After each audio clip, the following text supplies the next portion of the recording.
Vietnam. Very nice bridge over there. Ganda, no ho? Pero we are going to Trung Hang Stone Arts.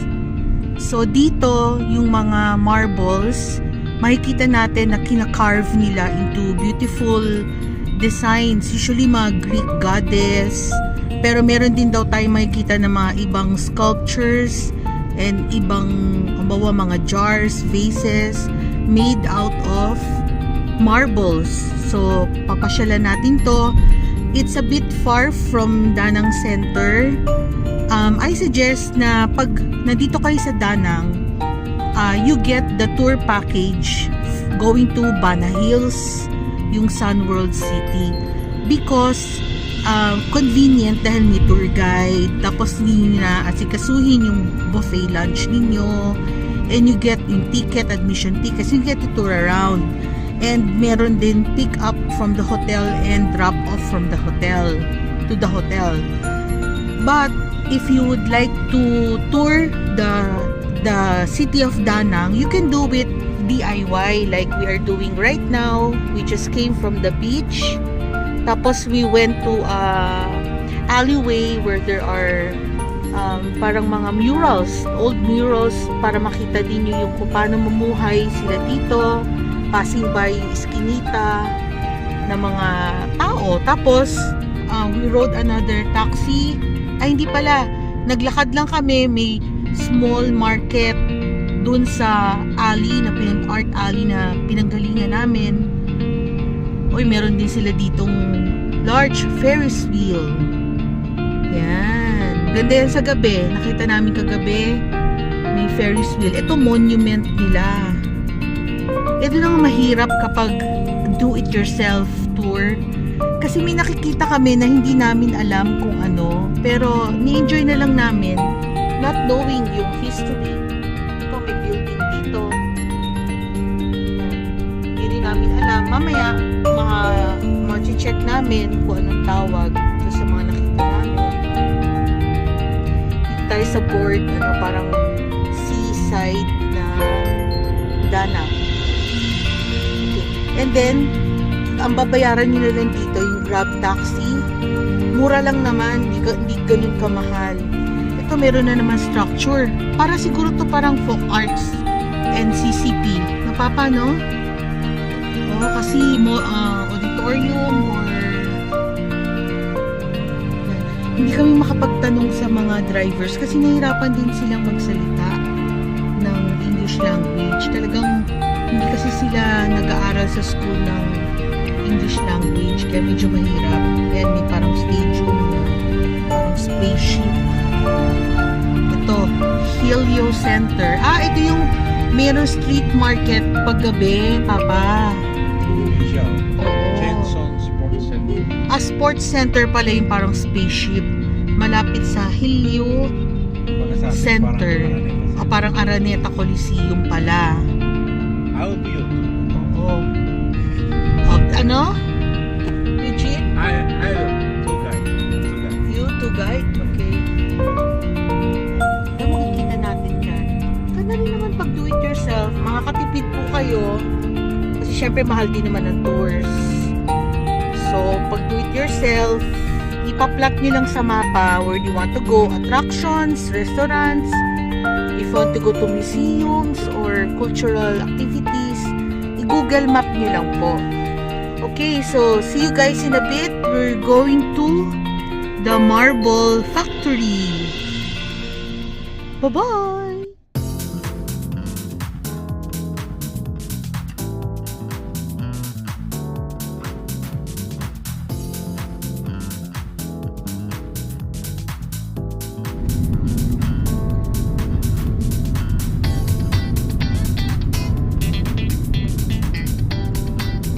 Statue ng Buddha and Buddhist temple.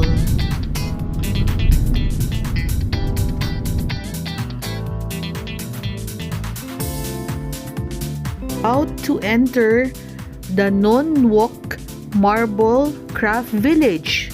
This marble village was founded in the 18th century and famous for its marble sculptures. It is very alive and well at the foot of the Marble Mountains outside Danang City. These of the area's most famous artisans like Yun Batrim, who was the first to fashion a tea set out of the area's majestic red stones. Then there were stories of Cu Dan and Yuen Van Day, who were sent to the former capital of Vietnam to supervise sculpture art at the palaces and mausoleums for the Nguyen kings in the 19th century. Ito talaga ang bibisitahin natin ngayon today, yung tinatawag na Marble Mountains. According to the Cham legend, one day a dragon flew to Non Nok Beach and laid an egg there. After a long time, the egg hatched and a beautiful girl stepped out of the egg. The eggshell was broken into 5 pieces that became the 5 magical mountains. And we're going to the Marble Mountain. Bilihan ng Almirez. Oh, 'di ba? Ang ganda. Oh, maliban kay Buddha, meron din silang Jesus. Oh, mga Sumatat kay Almirez. nice. Ay, ito Almirez, yan. Oh, yan talaga authentic na marble.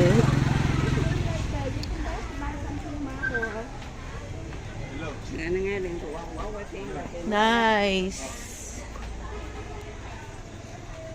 Ang ganda ng mga ano nila dito.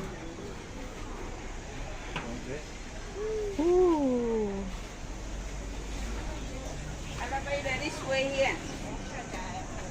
Thank you. Kami na lang pagbalik namin dyan para hindi ka baka di pa kayo magkaintindihan. Cute. Maaga pa naman, hindi niya kabuha.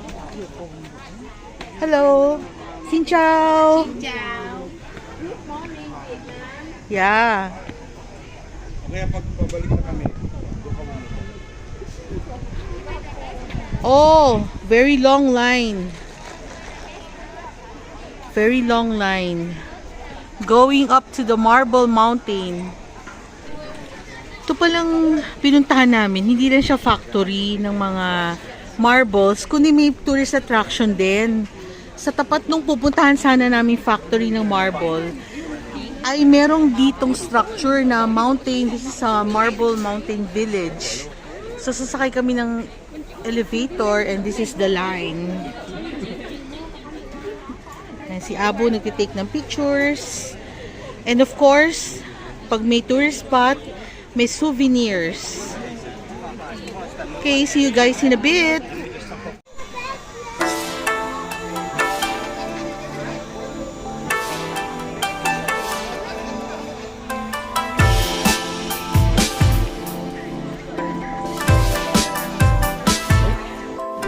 Going up the elevator to the Marble Mountain Village. Woohoo! This is the view from the elevator. Yan ang Danang City. Yan ang ganda. I think so.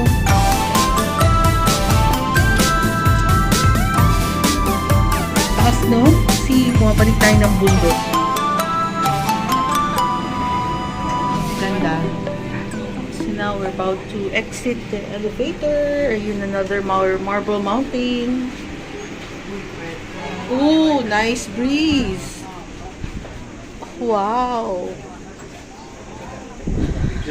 Dito, Gino. Wow, very nice. May pagoda. Tapos ito yung view.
sa loob.